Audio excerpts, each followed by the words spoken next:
pongezi za dhati kwa wananchi wote wa Tanzania kwa kufanya maamuzi yaliyo sahihi siku ya Oktoba 29 ambayo imewawezesha wengi wenu kuwepo humu ndani na sisi wengine kuwa huko nje. Lakini nimpongeze tena na Mheshimiwa Rais kwa kushinda kwa kishindo kwa 97%.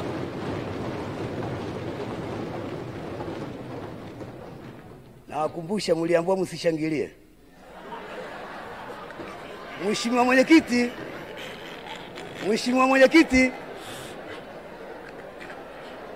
Mwenyekiti, kwa sababu leo hapa tunaomba ridhaa ya uspika. Jamani, naomba tumsikilize. Maana yake tunaomba ridhaa ya uspika ili tuwe kiongozi.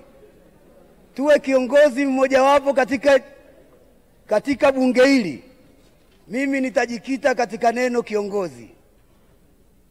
Nitatafasiri neno kiongozi na huo ndio utakuwa mwelekeo wangu. Na nitakuwa natoa na mifano. Mheshimiwa Mwenyekiti, neno kiongozi lina herufi zake 8 na linaanza na herufi K. Ile K ina maana ya kwamba kiongozi unatakiwa kukubali kukosolewa na unaowaongoza. Na Mheshimiwa Mwenyekiti, hili tuna ushahidi kwamba hata serikali ilipoingia awamu ya 3 ilipokuja ile DP World, Mheshimiwa Rais alikubali kukosolewa na waliokuwa wanawaongoza, lakini kwa bahati mbaya waliokuwa wanawaongoza wenyewe hawajakuja na mtidawa, walikuwa wanakosoa tu, hawasemi nini kifanyike.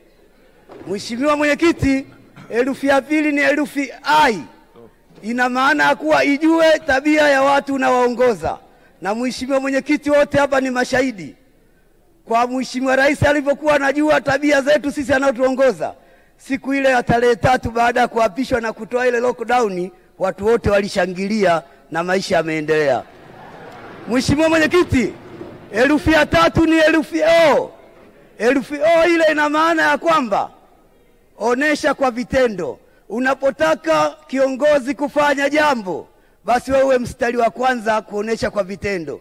Na Mheshimiwa Mwenyekiti, waheshimiwa wabunge, wote sisi ni mashahidi.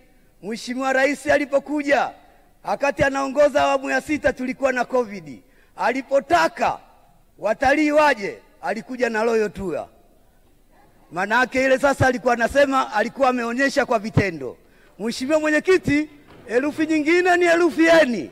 Herufi N inasema kiongozi unataka unene kauli thabiti, na sisi wote ni mashahidi. Hata walipokuwa watu wanasema kwamba serikali inakopa, lakini Mheshimiwa Rais alisema kweli, lakini kwa ajili ya nchi na sio kwa ajili ya mtu mwingine. Hongera sana Mheshimiwa Rais. Mheshimiwa Mwenyekiti, herufi inayofuata ni G. Ile G ina maana gawa madaraka kwa unaoongoza, na nyinyi ni mashahidi. Mheshimiwa Rais kwa hili sio shida zake.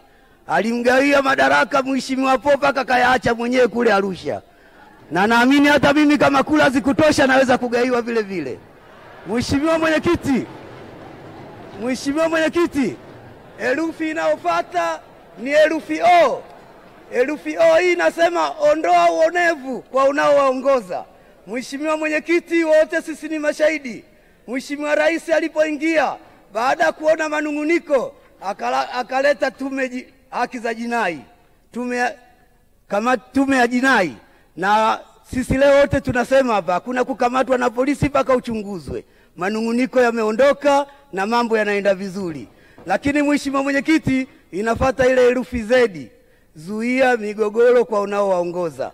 Wakati serikali ya awamu ya 6 inakuja, kulikuwa na migogoro mingi sana ya wafugaji na wakulima pamoja na watu wa wanyamapori. Mheshimiwa Rais akaja na tume ile, kamati ya mawaziri wa sekta, na wamefanya kazi vizuri, na leo migogoro imekuwa adimu. Mheshimiwa Mwenyekiti, herufi ya mwisho ni herufi I. Sasa hapa niwaambie wabunge, waheshimiwa wabunge, hapa mnapaswa kutembea kifua mbele. Kama mtanipa ridhaa ya kuwa spika katika bunge hili, mtainua vipato vyenu, kwa sababu ile nasema inua vipato kwa unaowaongoza. Mtainua vipato vyenu waheshimiwa wabunge, ili na nyinyi mkawainue vipato vyao kwenye majimbo yenu, ili mradi muendelee kuja huku milele kwa milele. Mheshimiwa Mwenyekiti, asante sana. Kwa kusema hayo, kama haitajali, waomba ridhaa wenzangu wanaongozwa na Mheshimiwa Zungu wanaweza kutangaza kujiondoa ili kazi iwe rahisi. Lakini mheshimiwa mwenyekiti, mwisho, kama watakuwa na mgomo, wenzangu watakuwa na mgomo kwa neno hilo nilolisema hapo mwanzo, basi naomba wabunge munipe kula nyingi, ikiwezekana na mimi nishinde kwa 97%. Asante sana. Haya, waheshimiwa wabunge, kuna maswali? Huyu ndo Ndonge huyu. Mnamfahamu bila shaka. Swali la kwanza, la pili, la tatu. Ndugu Ndonge, tunakushukuru sana. Amepita.